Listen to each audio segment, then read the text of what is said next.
lahat. Maraming salamat po sa araw na ito. Maraming salamat sa lahat ng pinag-share. Lord, ito din po si Joy ang magdidalaw po sa amin at ito din po yung mga magdidalaw na sa kanya. Salamat po kami sa pangalan niya. Amen. Bago tayo umuklas, mangyaring pakipulot ang mga kalat sa ilalim ng inyong mga upuan at pagkakalit na dito.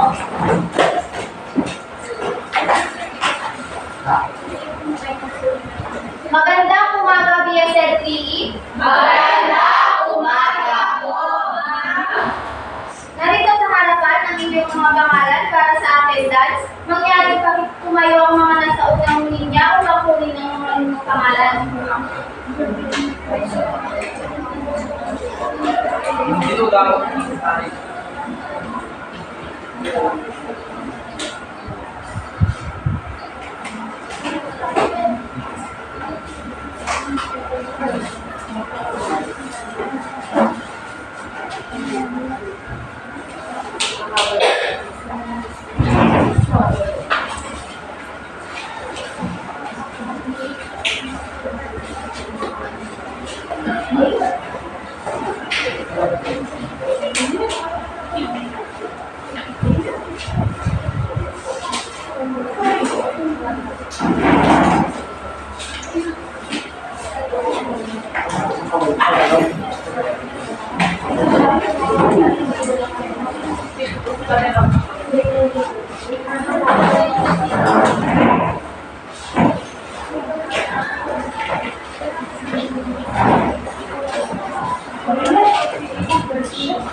Sa mga lumipas ng klase, may nakakaalam ba sa inyo kung bakit sila wala?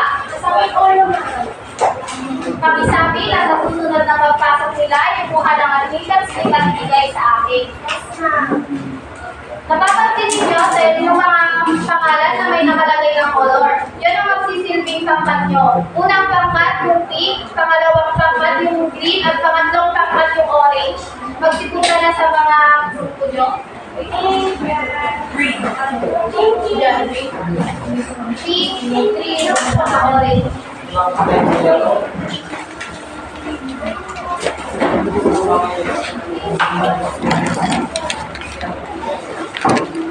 Yellow po yung pagkakaroon.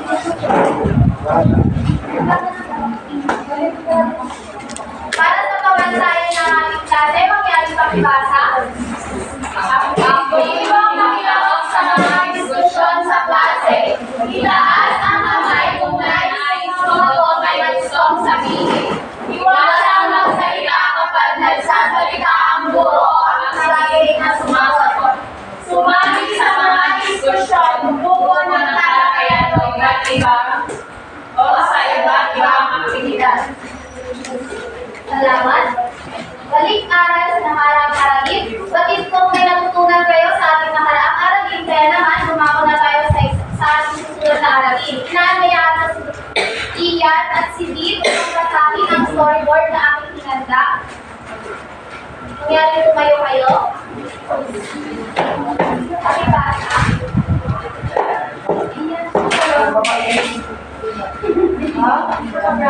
Ha? Anong pinagsasabi mo na lilipat ka na ng trabaho? Mas malapit ito sa bahay mo. Tsaka, yung sinasabi mong bagong trabaho, napakalayo sa lugar mo. Maghihirapan ka lalo. Maliwanag ka sa akin, Corny. Ano talaga si Mama? Hindi ata nagiginig sa mga kwento ko noon. Anak, pasensya na. Nawala sa isip ko ang mga pagkukwento mo noon. Ma, naalala ko pa po ba ang mga kwento na sinasabi ko sa'yo sa telepono? Sa mga nakalipas na araw, nakahanap na ba ako ng mas murang apartment na natin? Wait, yan na itong bagong trabaho. Alam ko po ang biglaan ko ito, pero kailangan ko na po talaga lumipat, Mama. Mabuti naman yan, anak. Nakakalimutan ko na hindi ikaw ang little girl ko. Pero may gusto ka ba bang sabihin kung bakit ka nilipat? May mali ba sa iyong kasalukuyang lugar? Pa, sa totoo lang, hindi ganun kaganda ang kaya sa lugar ni iyon. Maraming handa ako. Nagagalit ko at hindi ko matagyan. nananatili pa rin ako doon. Natatakot ako, Mama. Kahit araw-araw pa naman ako tumuloy sa gabi.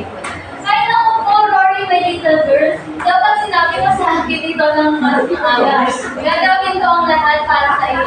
Pakiusap, huwag kang ma-pressure na manatili doon. Maraming salamat sa pakikinig. Kahit hindi na ako naging malapit sa'yo. One call away na lang ako. Naku, Mama, kain na tayo bago naman yung mga pagkain. Narinig ko na maganda ang lugar na nilipatan mo. Maulap din ang panahon doon. Perfecto para sa wardrobe mo. Tara, kain na. Maraming salamat sa pagbabasa. Base sa binasa ng inyong kamag-aral, ano ang sabihin ninyo ang ating tatalakayin? Ma'am, Yes, Ian? my religion and instruction. Tama. Hello, sir. Bago tayo tumako sa pinaralin, mapapasa ating layunin. Natutukoy ang mga pangunahing konsepto ng universo at ang mga pangunahing dahilan kung bakit nagaganap ito. Naiisa-isa ang mga uri ng refleksyon. Natatalakay ang kaibahan ng pansamantala at ng refleksyon. Nasusuri ang mga positibo at negatibong epekto ng refleksyon sa mga individual, lipunan at komunidad. Okay, class, sa tuwing narinig niyo ang salitang migrasyon, ano ang pumapasok sa inyong isipan? Yes, Amelie? Paglipat ko sa isang lugar mo. Tama. Ang migrasyon ay ang paglipat o pag-alis ng isang tao mula sa isang lugar o bansa patungo sa isang lugar. Magiging ito man ay pansamantala o permanente. Naintindihan ba, class? Yes, ma'am! Kung gano'n, dumako na tayo sa ating unang gawain na pinamagatan ko ang larawan ko, hulaan mo. Pakibasa ang saluto. Hulaan mga anak at ang natutuloy kung ano ang mga nakikita sa larawan. Itaas ang kanyang kamay kung nais sumagot. Handa na ba kayo, class? Yes, ma'am! Para sa unang larawan, yan. Yes, Yes, Steve? ma'am. Ma'am, kahirapan. Tama ba? Tama. Para sa pangalawa, yes, Rob? Ma'am, yan ako din. Tama, kalamdan. Para sa pangatlo, Ma'am, yes, Ian? ano ba short? Tama. At sa pang-apat, Ma'am, yes, Ian? Ma'am, technology. Anong specific? Ma'am, Mga medical po. Tama ba? Yes, tama. Base sa mga larawan na aking pinakita, ano sa tingin niyo ang kinalaman nito sa migrasyon? Yes, Steve? Ma'am, push and pull factors. Tama. Kabilang ito sa mga push factor at pull factor. Maaaring mangyari pakibasa? Push factor. Mga negatibong saling na nagiging dahilan ng migrasyon. Pull factor. Mga positibong saling na nagiging dahilan ng migrasyon. Sino mga magbibigay ng mga halimbawa ng push factor? Yes, Steve? Mga sakuna po. Tama. Ano naman ang pull factor? ma'am, Yes, Ian? trabaho at edukasyon. Tama. Meron pa ba?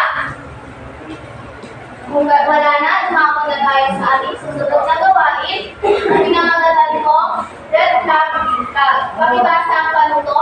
Ang bawat grupo ay mabibigyan ng dalawang klase. Green ay para sa pull factor at ang red ay para sa push factor. Ang unang grupo maunang magtaas ang pangmalakas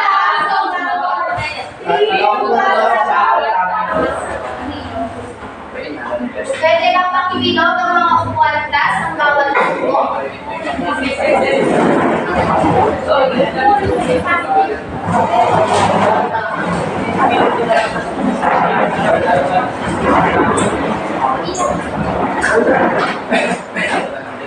Handa na ba ang lahat? Handa na po! Tandaan, ang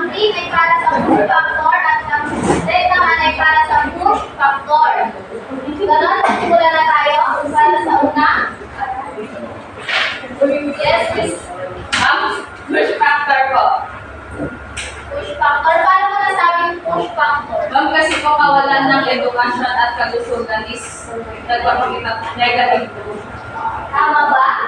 Tama. Para sa pangalawa? Yes, tama.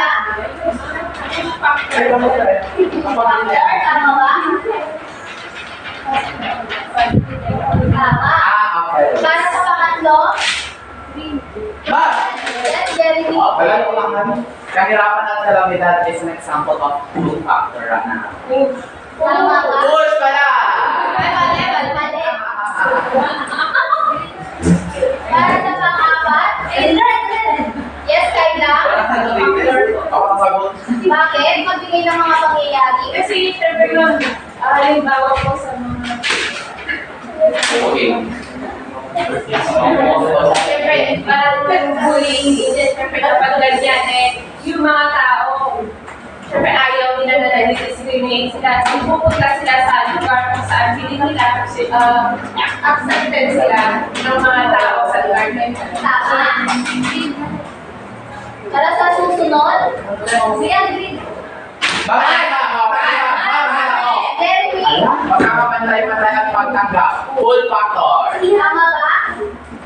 Tama. At para sa susunod? Sa bawat kapagitan, full factor po. Bakit?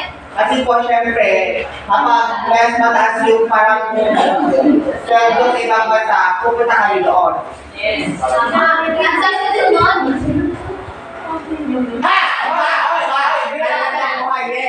Ganda ng buhay, syempre, full factor. Kapag maganda yung buhay mo doon, syempre, hindi pa tayo doon. Tama.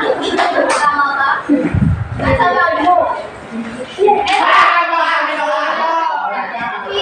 Mataas na level ng edukasyon. Siyempre, mag-education na level ng isang bansa. Siyempre, makikaya yung mga kabataan na mag-aral. Kaya, ang sagot dyan ay full factor. Tama ba? Tama. Ngayon, tumako na tayo sa dalawang uri ng equation. May nakakalam ba kung ano ito?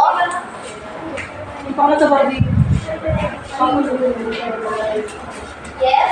Magpanloob at panlabas na natigan. Panloob ng equation mo, panlabas. Ang klase mo, pinagkaiba ng dalawang ito. Ma'am? Ano ang pinagkaiba ng dalawang ito? Yes, yes. Ma'am, pag sinabi natin panloob na migration, ito ay nangyayari lamang sa loob ng isang bansa. Kapag namang panglabas ng migrasyon, ay nangyayari siya sa kunwari lilipat ka dito, tapos lilipat ka sa China, tapos kapag from China, lilipat ka sa Japan. Tama ba? Pakibasa? Panloob ng migrasyon. Ang pagbigat ng tao mula sa isang lugar papunta Ay, panloob sa loob lamang ng isang bansa. Panlabas ng migrasyon. Ang paglipat o paglabas ng isang tao mula sa isang bansa patungo sa ibang bansa. Ang tama po siguro. Ang tama po. Meron siyang Memory ba?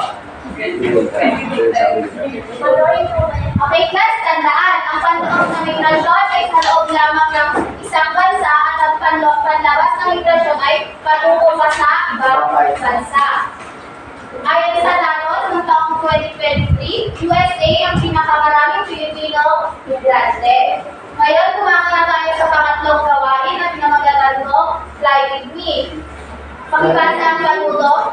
Narito ang isang eroplano na nagdalaman ng mga pangyayari o karanasan. Tukuyin kung ito ay panloob o panlabas sa migrasyon. Kung sino ang muli makakahawak ng eroplano sa pagitan ng music ay siya ang uulat at sasagot. Kapag nasagot ang tama ay makakawa ng 5 puntos. Handa na ba ang lahat, class? Yes, ma'am! Magsimula na tayo kay Mary Jane. Pakipasa-pasa lang.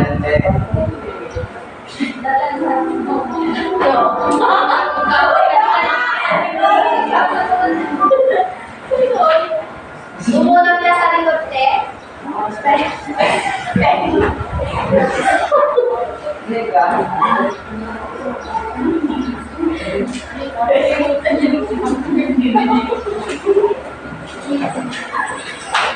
Si Juan ay isang professional na nagtatrabaho trabaho sa isang kumpanya sa probinsya. Dahil sa kanyang matagumpay na trabaho at kakayahan, inaalok siya ng mas mataas na posisyon sa kanilang opisina sa Manila. Tukuyin mo kung ito ay panloob o panlabas ng migrasyon. Panloob ng migrasyon. Tama ba ang panloob ng migrasyon? Yes, tama! Magkakaroon ka ng limang turnos. Kapipasa.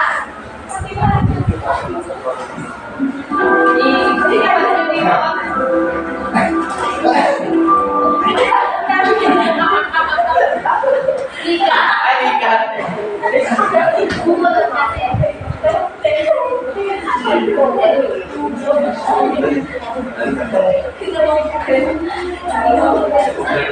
Sa kanyang hangarin na magkaroon ng K-pop idol, maglalakbay si Lena patungo sa Korea upang doon mag-aral at maghanda ng kanyang pangarap. Panlabas na migrasyon mo. Tama ba ang panlabas ng migrasyon? Tama! Tama. Magkakaroon ng mga lumipagyan ng limang turnos. Kapipasa. Okay. Yan.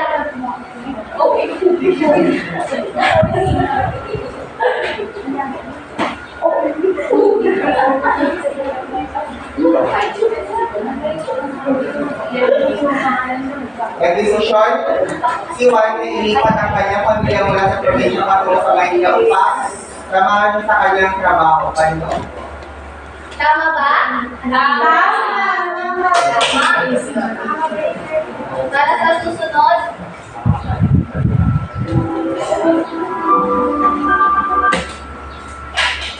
Yes, timer.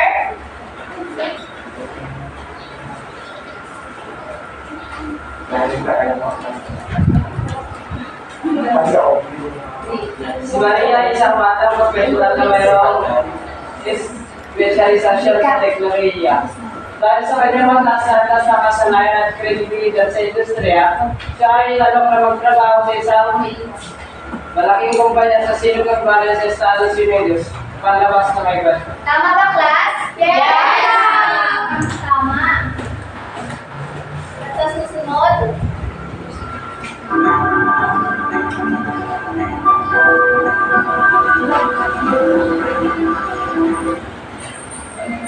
Yes, Kayla?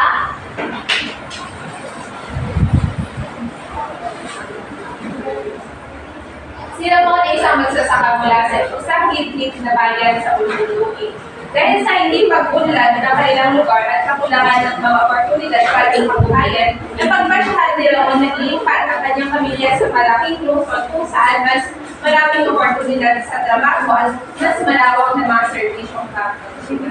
Panloob na migrasyon ko magkasisa sa isang bansa ng presidency. Tama. Naiintindihan ba, class, kung anong pinagkaiba ng panlabas at panloob na migrasyon? Yes, ma'am! Ganon ang namang talakay. Class, dahil hindi na sa pangyayari at nag-run out, inaanyayahan ko si Ian na maging basari kung ano ang pansamantalang migrante. Pansamantalang migrante ang migrant. Ito ay ang mga pansamantalang nahihirahan o nagtatrabaho sa ibang lugar o bansa ulit may layunin na bumalik sa kanyang lugar na may pinagmulan sa pagkatapos ng isang takdang panahon. Ano naman ang permanente migrante, Romeline?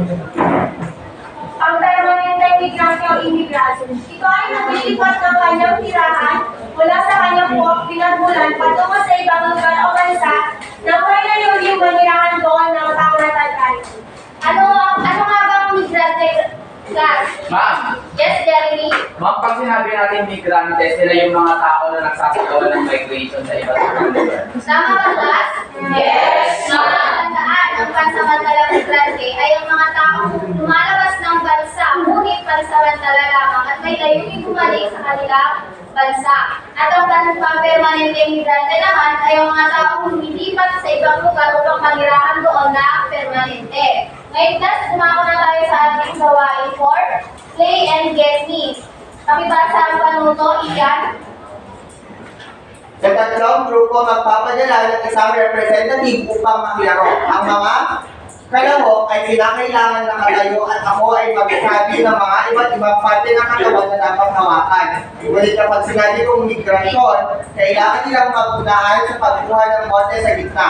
Ang mauuna ang may pagkakataong sumagot kapag nakuha ang tamang sagot ay magkakakuha ng 10 puntos. Naiintindihan ba, class? Yes! Ngayon, magpadala na kayo ng representative bawat grupo. Narito ang mga...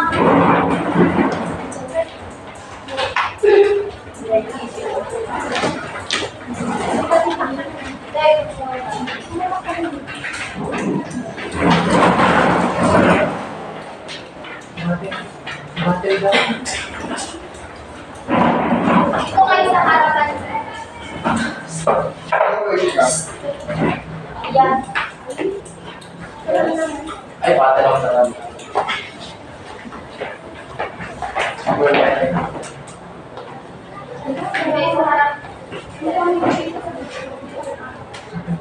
Kapag sinabi kong ulo, hawakan ng ito. Pag sinabi ko, Kapag sinabi kong balikat at bewa. Kapag sinabi kong migrasyon, paunahan lamang ang kwarto. At kung sino mauna may pagkakataong bumunot sa bag. Handa na ba kayo? Yes, ma'am. Bewa. Bewa. Ulo. Balikat. Migrasyon. Yes, yan. Dahil ikaw ang ikaw ang nakakuha. Pumili ka ng yun. Pero sa mga sige.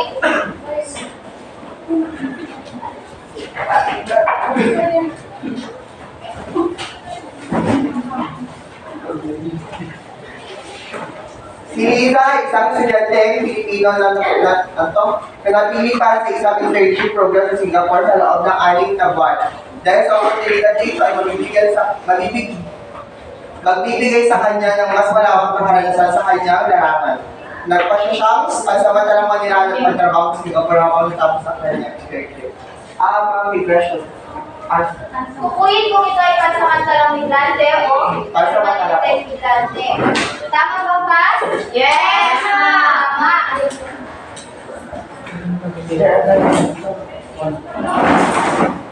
Para sa pagkakang representative, handa na ba kayo? Balikat! Oy, may linya nyo. Yan. Handa na ba kayo? May ano pa? Balikat! Ulo! Migrasyon! Dahil ikaw ay mga representative, hindi ka? Wala ka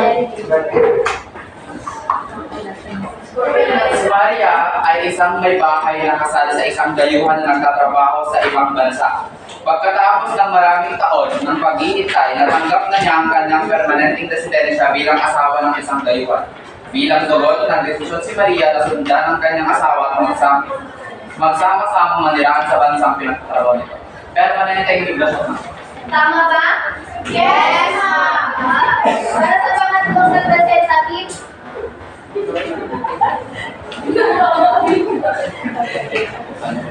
guys,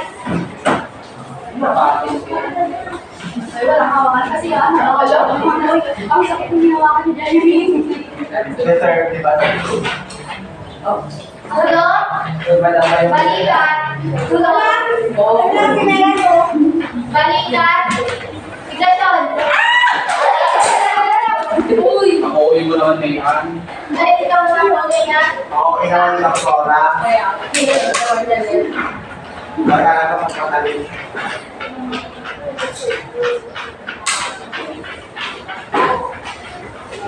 Si Miguel ay isang kontratista ng konstruksyon na sa Pilipinas.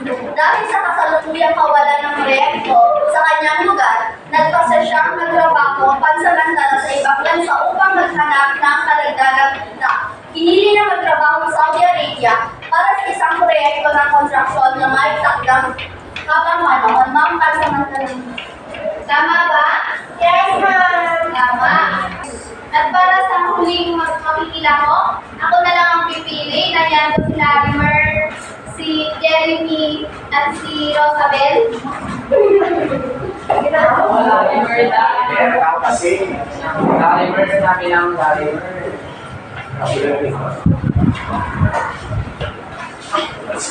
O yung si Princess nyo. Dito ka na sa gitna. Sospel. Kasi Handa na ba kayo? ulo. O Jeremy. Balikat. Bewak.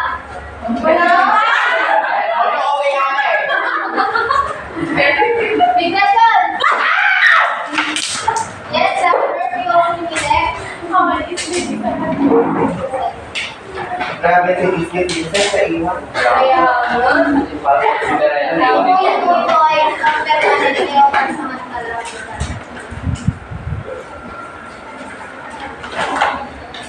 Si Jose ay isang profesional na nais magtrabaho sa ibang bansa upang mapalago ang kanyang karera at magkaroon ng mas malaking kita. Sa Pilipinas, kahit may trabaho siya, hindi sapat ang sahod upang masustusan ang pangangailangan ng kanyang pamilya. Dahil dito, nag-desisyon si Jose na mag-apply para sa trabaho sa Canada at mag-migrate doon kasama ang kanyang pamilya. Permanent na yung sitwasyon. Tama ba, class? Yes, ma'am. Tama. Okay, sino makapagbibigay ng kung ano ang pansamantalang migrante at ang permanente migrante? Yes, Ian? Kapag pansamantalang migrante po, from the word pansamantala, hindi siya permanente manirahan sa ibang lugar na nilipatan na. Samantala po ako, permanente migrante po is doon na siya manirahan sa ibang lugar. Tama ba? Ngayon, tumako na tayo sa ating huling gawain, ang pagbuulat. Pakibasa ang panuto. Sa bawat elektron na nakuha ay may nakatalog na mga letra na kinakailangan nyo buuin. Meron din ito mga gabay na tanong na kinakailangan sagutin at ang naarap sa nakapahayag at pag-uulat nito sa ulit paraan. Bibigyan ko naman kayo ng 3 minuto para gawin ito.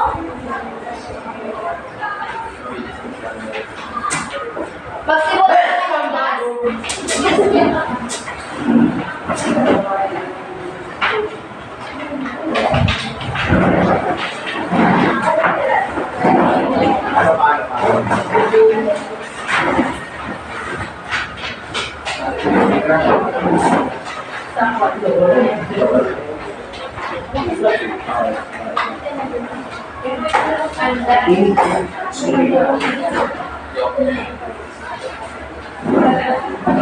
Tapos na po. Okay, mas pag-ulit na yan.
Sige ka lang.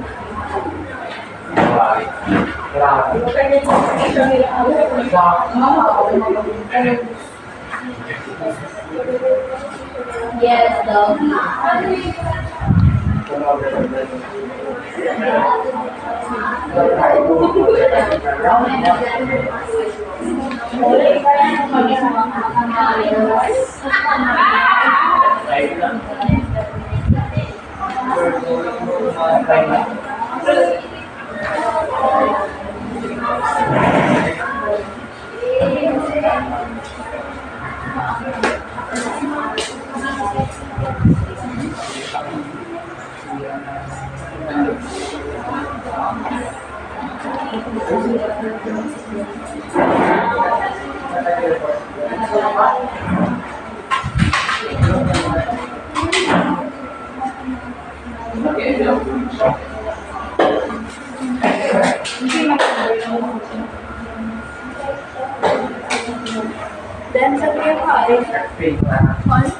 Tapos na ba? Hindi pa po, ma.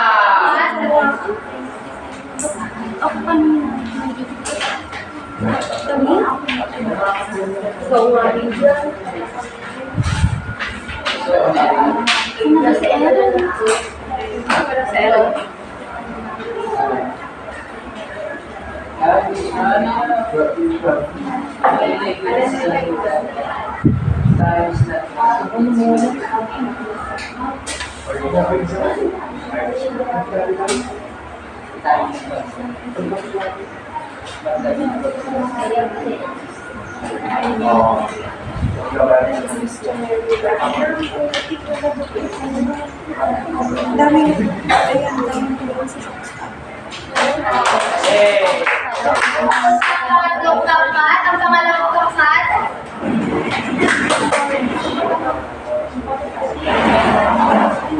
Punta rin pa kami, ma. Baka na. Ilang na bigyan mo ako. Sa buwan, Bagal naman ng bukod na. Birthday na yun. Romedy, ikaw na dalawang na.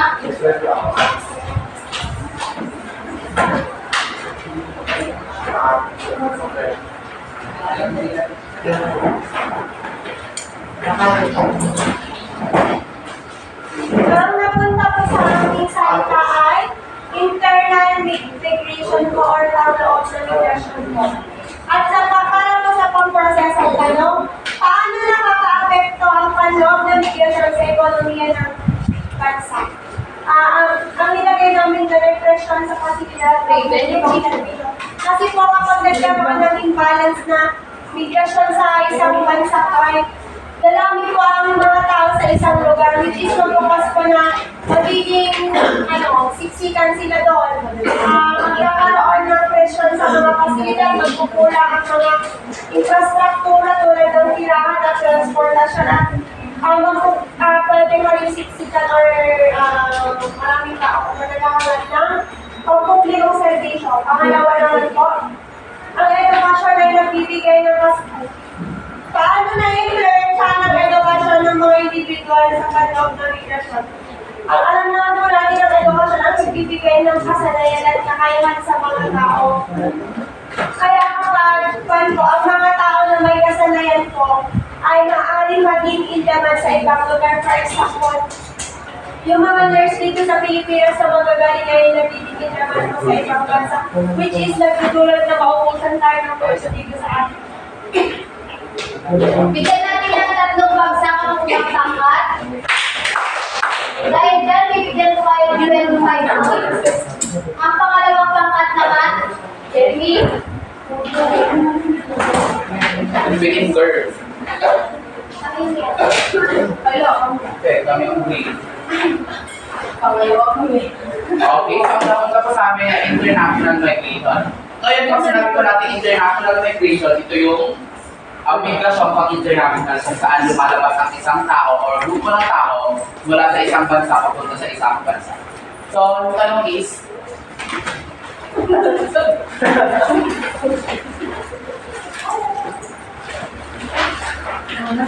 tanong ko na napunta sa amin is, ano ang mga pangunahing dahilan ng mga tao para maging migrante sa ibang bansa? Ang sagot ko namin is maghahanap ng mas magandang oportunidad sa trabaho at layunin makakuha ng mas mataas na kalidad ng edukasyon. Bukod sa edukasyon, hindi pwede rin trabaho or mas magandang buhay. Number 2, paano nakaka-apekto ang panlabas ng migrasyon sa ekonomiya ng bansa ng pinagmulan at bansang pinagmulan? At patutunan. Ito ay maaaring pagdulot ng brain drain o yung pagkabawas ng mga newly fresh graduates na syempre, imbis na dito sila sa bansa natin magtrabaho, mas pinipili nilang sa ibang bansa. So ano nangyayari? Nawawalan na tayo ng mga young professionals. So that's brain drain. Kung marami ng professional na umaalis, nawawala ang bansa ng kasanayan at potential ng mag-direksyon mula sa mga pinaka-mahusay na mga trabaho. Salamat. Pangalawang bangka. Bigyan natin sila ng 3 bagsak. 1 at 2 na sila. Para sa pangatlong bangka. So, ang aming gawa ko ay patungkol sa immigrant. Kung saan ang immigrant ay ito po yung mga mamamayan kung ang pagbabasyan ay Philippines perspective ay ang mga kunyari yung mga foreigner katulad ng mga Chinese ay pumupunta sila dito sa Pilipinas at makapangbuhay na silang tumitira dito, nagbubuo ng kanilang mga negosyo at sariling ang tanong kung saan hindi na sila babalik sa bansa o lugar na kanilang pinanggalingan. Ito yung immigrant.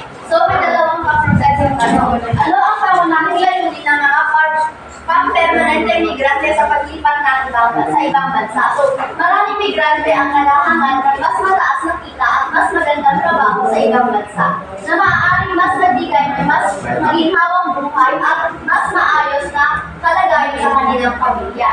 At paano susukat ang tagumpay ng isang pang-permanente migrante sa bagong bansa kanilang titirahan? So, magkakaroon sila ng kakayahan ng migrante na makahanap ng naayon sa kanilang kasanayan at magtagumpay sa larangan ng ekonomiya tulad ng pag-angat ng kita at pag-unlad ng kanilang karir. Thank you. Bigyan natin ng 3 bagsak ang pangatlong grupo. Para sa ating pagdalahan, tanong ulit ang migrasyon, Cass.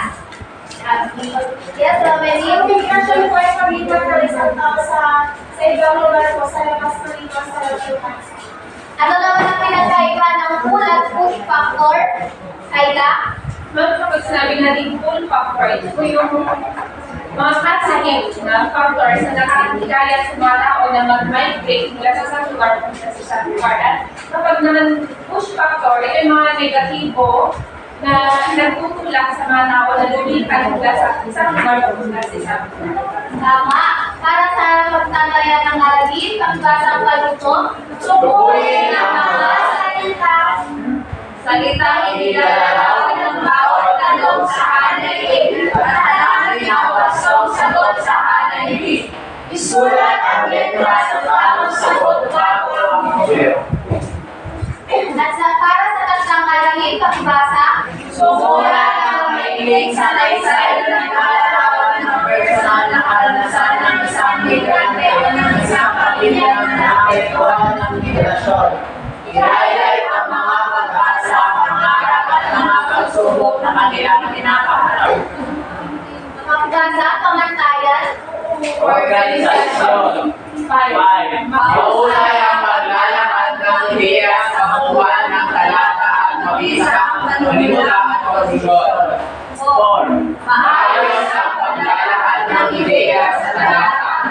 May ambot na panimula at konklusyon. Mayroon ang organisasyon ng ideya o hindi masyadong mabisa ang panimula at konklusyon. Tutuan, hindi maayos ang organisasyon ng ideya at hindi mabisa o walang panimula at konklusyon. Okay, Cass, bago kayo lumabas ng silid-aralan, mangyari pagpulot ng mga alat